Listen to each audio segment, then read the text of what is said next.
Chapter 16, Is it Hammurabi? It is essential to note that the setting of the book of Job occurs when he is 70 years of age. He was 210 years old when he died. But how do we arrive at his birth date? He was born after Esau in 1836 AD. Take 120 years and subtract it from 1836, and that will bring you to 1716 BC, the period when Joseph became vizier of Egypt at age 30 in 1715 BC. If Job was born around 1716 BC, that means the events of the crucible of his life happened around 1646 BC, which would be after the time of Hammurabi, 1792 to 1750 BC. But during the time of Hammurabi's dynasty, to understand the times of Job, we must understand the Babylonian world, considering they are mentioned as the three groups that raid Job's land and livestock. The Chaldeans formed three groups and made a raid on the camels and took them and struck down the servants with the edge of the sword, Job 1:17. This vital reference is a high-quality notation of historical action because for the Bible to be accurate, it must fall into real names, people groups, and rulers who run simultaneously in the biblical narrative. If the Chaldean raid is not fiction, but an actual event, let us see if we can find the right individual who fits the description of these raiding bands from Chaldea. The term Chaldean is synonymous with Babylon. Remember, Abraham left Ur of the Chaldees, meaning he was a man from the land of ancient Iraq who was a polytheist to become a monotheist believer when Yahweh called him in the desert. The most famous Chaldean was Nebuchadnezzar, the instrument behind the Babylonian captivity of 586 BC. From the text of Job, we see 5 ruling kingdoms in the Middle East: Babylonia, Egypt, Saba, Edom, and Assyria, which reflect a kind of genuine historical overlay around 1700 to 1600 BC. Now the real question is, what ruler from Babylon, Chaldea, set up 3 groups who raided the land of Uz around 1646 BC when Job was ruling the area? Let us dive into the Babylonian history books to gain some context. The son of Hammurabi was Samsu-iluna, but his dates only range to 1712 BC. The most likely candidate was Abi-Eshuh, the son of Samsu-iluna, who fought against the country of the sea. The Babylonians' main god was Marduk, also known as Bel. They were father god worshippers, meaning the father of a dynasty became a god to the people, as they were fully engrossed in worshiping their rulers. Interestingly, Hammurabi's dynasty were Amorites and not Assyrians who ruled Chaldea, which aligns nicely with Mamre the Amorite and Abraham's narrative in Canaan, Genesis 14:13. The oaks exist to this day in Israel. Amorite means from the west of the Euphrates River. The secular historical evidence leads toward Abi-Eshuh's forces, who raid Uz. He was the grandson of Hammurabi and reigned from 1648 BC to 1620 BC. He was the 8th king of Babylon.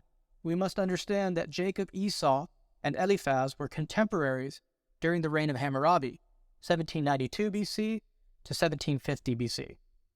In the Babylonian history books, we see there was a great deal of warring that took place in the Mesopotamian region.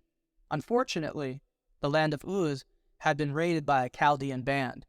My firm conviction is that Abi-Eshuh's Chaldean forces raided the land of Uz, and the writer of the book of Job makes a notation of the event without providing a date. Another thing we're not completely clear on is how long did Job suffer. Some might argue that if Eliphaz were born in 1796 BC, how is it possible that he was present during Job's trial in 1646 BC? Eliphaz would have been closer to 150 years old. One thing we must remember is that the patriarchs lived longer ages than we do. They lived for more than 120 years. Esau, Eliphaz, and his brother Reuel were the patriarchs of the Edomites. They lived during that era of longevity. Moreover, Eliphaz and Job lived before the time of Miriam, 126 years old, Aaron, 123 years old, and Moses, 120 years old, at the time of their expiration. Job lived to 210 years. Isaac lived 180 years. Jacob lived to be 147 years. Here we can see how Eliphaz, an elderly statesman, was over 150 years of age, counseling a 70-year-old Job, is not a far stretch of the imagination. It was the time of that era. What does Eliphaz say to Job in Job 5:7? Both the gray-haired and the aged are among us, older than your father. Eliphaz made it clear to Job he was older than Job, and so were the other men in Job's presence, Zophar and Bildad. The men present with Job were older than Job's father Zerah of Basra, who was born around 1746 BC. This verse is often forgotten in exegesis, but it provides clarity to the prominence that Eliphaz held. Hence, the significance of Eliphaz, the Temanite, in the book of Job is the respect duly given to Arabian dwellers. He was a wise man from the city of Teman. His son was Teman, the Athens of its era, pure wisdom from Arabia. What transpired is that Job's territory, south of Teman, was closer to Mount Sinai, a hotly contested area, because it was closer to Ezion-Geber, Aqaba, famous for being on the trade route. By verifying the war efforts of Abi-Eshuh around 1648 to 1620 BC, and pinning the birth date of Job to 1716 BC, we can see that Job's age at 70 would have been around 1646 BC, which falls precisely into the timeline for real world historical facts.